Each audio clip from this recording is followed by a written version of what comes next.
يا جماعة الخير، لا تستعجلوا تطلع من المقطع. اليوم بنتكلم عن نقلة ضخمة في عالم معالجات الجوال. إكزينوس 2600 بدقة نانومترين، 10 أنوية، جي بي يو جديد من AMD، وإن بي يو أقوى من آبل وسناب دراجون في اختبارات داخلية.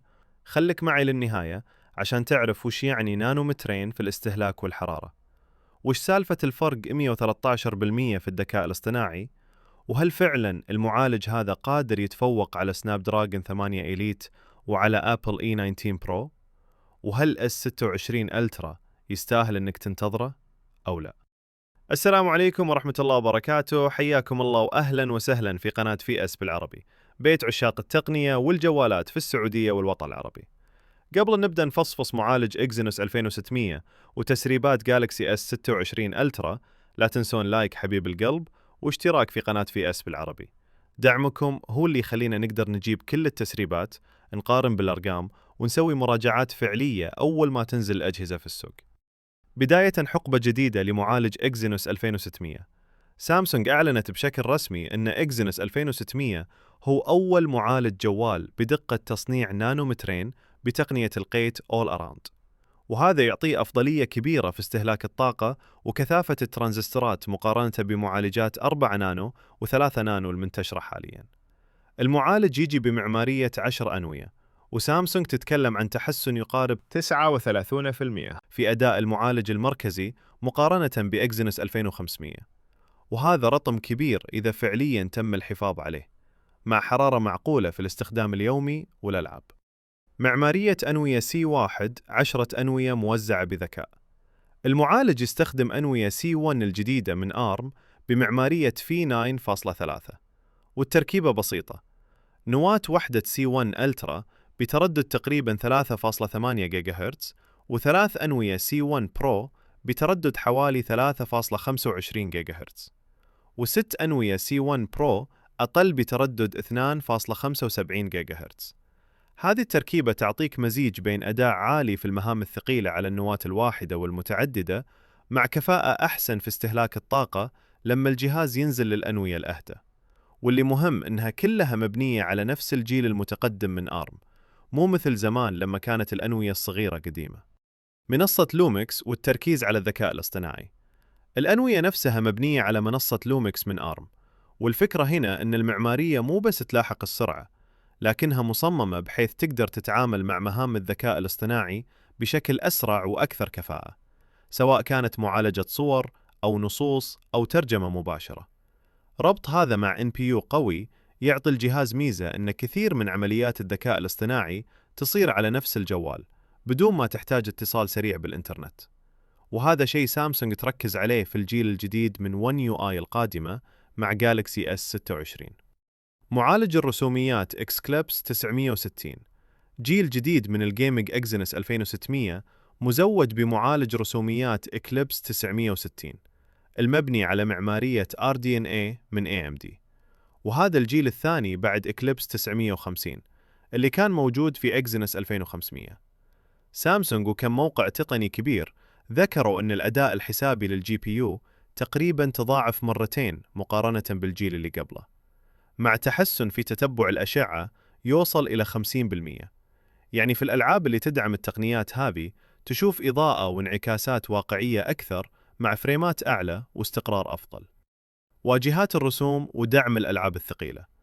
الجي بي يو يدعم أحدث واجهات الرسوم مثل فلاكن 1.3 وأوبن جي ال إي إس 3.2 وأوبن سي إل 3.0، وهذا يفتح الباب أمام مطورين الألعاب يستخدمون تأثيرات رسومية أحدث مع استهلاك طاقة أقل. ومع دعم تقنيات مثل ترقية الصورة بالذكاء الاصطناعي وتوليد الإطارات، المعالج يقدر يعطيك تجربة لعب على دقة عالية ومعدل تحديث عالي بدون ما ينفجر الأداء أو تطير حرارة الجهاز بشكل مزعج. قفزة 113% وأكثر ال NPU في إكزينوس 2600، يحتوي على تقريباً 32768 ماك، ومعمارية جديدة تخلي الأداء في مهام الذكاء الاصطناعي أعلى بحوالي 113% مقارنة بإكزينوس 2500.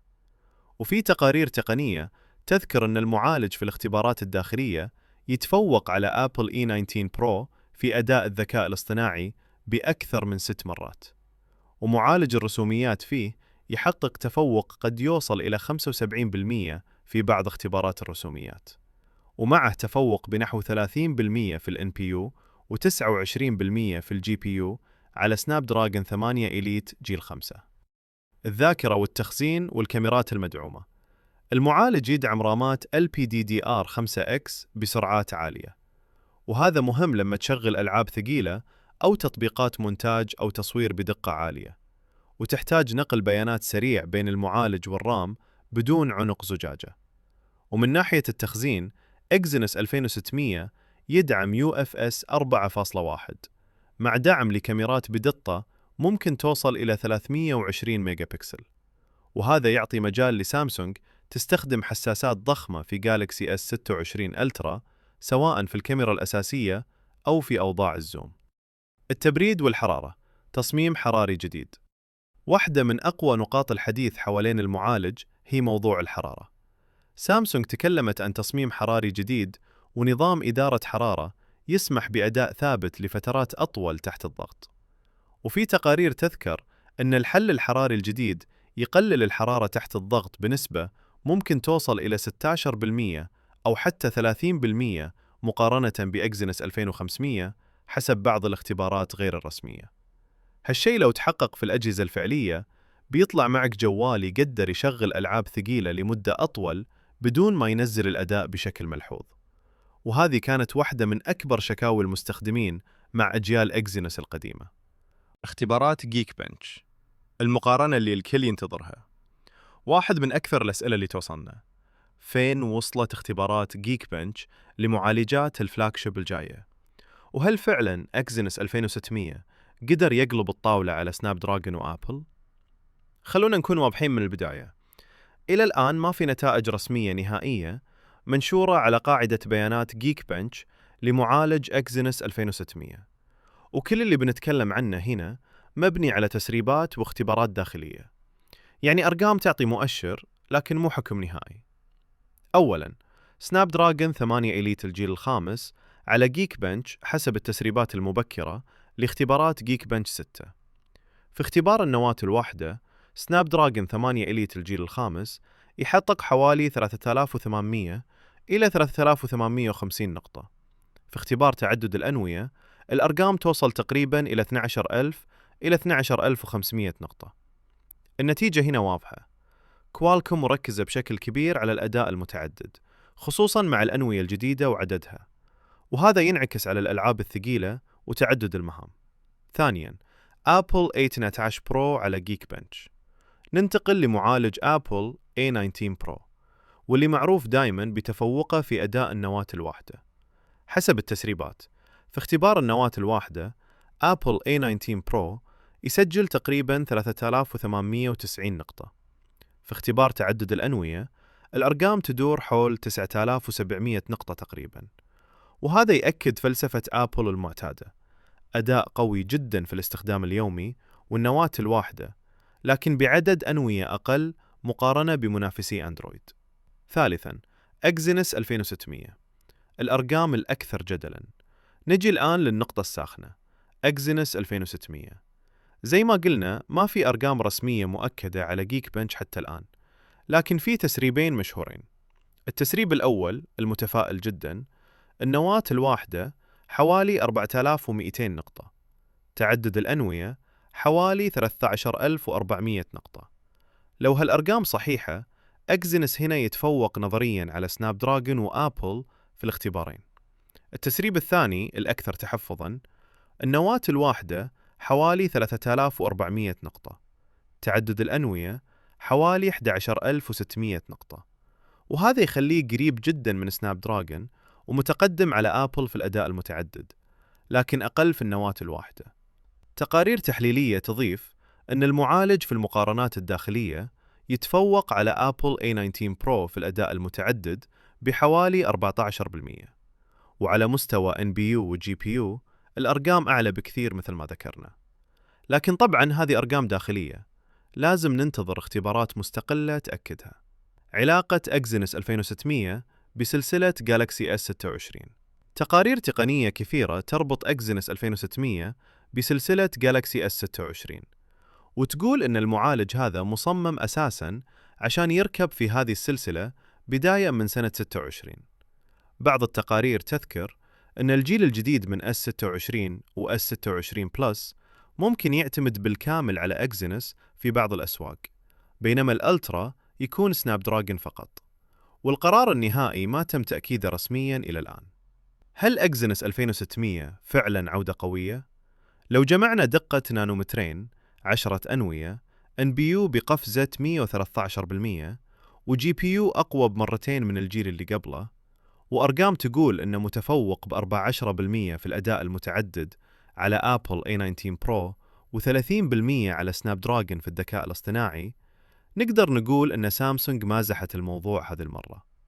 لكن مثل العادة، كل هذه الأرقام بتبقى على الورق إلى أن نشوف جالكسي S26 ألترا في اختبارات حقيقية لحرارة، بطارية، وألعاب.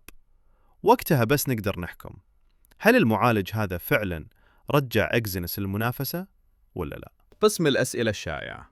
السؤال الأول: هل فعلاً إكزينوس 2600 أقوى من آبل A9 برو في كل شيء؟ لا.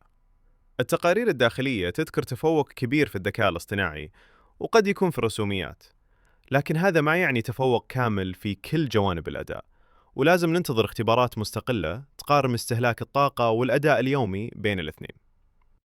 السؤال الثاني: هل فرق 113% في الذكاء الاصطناعي يبان مع المستخدم العادي؟ الفرق يبان في أشياء مثل سرعة معالجة الصور، جودة العزل، الترجمة الفورية، والمهام اللي تعتمد على الذكاء الاصطناعي على الجهاز. لكن المستخدم العادي غالباً يحسها على شكل الجهاز صار أسرع في المزايا الذكية، مو كرقم حرفياً. السؤال الثالث: هل ألوان جالكسي S26 ألترا الأربعة أكيدة؟ الأبيض والفضي والأسود والبنفسجي مذكورة في أكثر من تقرير مسرب، لكن سامسونج تقدر تغير أو تضيف ألوان قبل الإطلاق، أو تخلي بعض الألوان حصرية لمتجر أونلاين أو لسوق معين. السؤال الرابع: لو معي جالكسي S24 ألترا، هل أستنى جالكسي S26 ألترا؟ لو يهمك الذكاء الاصطناعي المتقدم، معالج أحدث بدقة نانومترين، وتحسينات في التبريد والأداء المطول، الانتظار منطقي.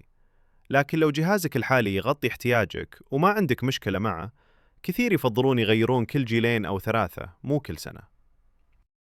وبكذا نكون مرينا على أهم أرقام وتوقعات إكزينوس 2600: دقة نانومترين، 10 أنوية بترددات توصل 3.8 جيجا هرتز، NPU بقفزة 113%، جي بي يو أقوى بمرتين من الجيل اللي قبله، ومقارنات تقول إنه قادر ينافس آبل A19 برو وسناب دراجون 8 إليت جيل 5. وربطناها بصورة جالكسي S26 ألترا بألوان الجديدة مثل البنفسجي والأبيض والفضي والأسود. لو وصلت لين هنا فأنت من الناس اللي تحب التفاصيل، وهذه الفئة هي قلب قناة في اس بالعربي. عشان كذا لا تنسى تضغط لايك الآن.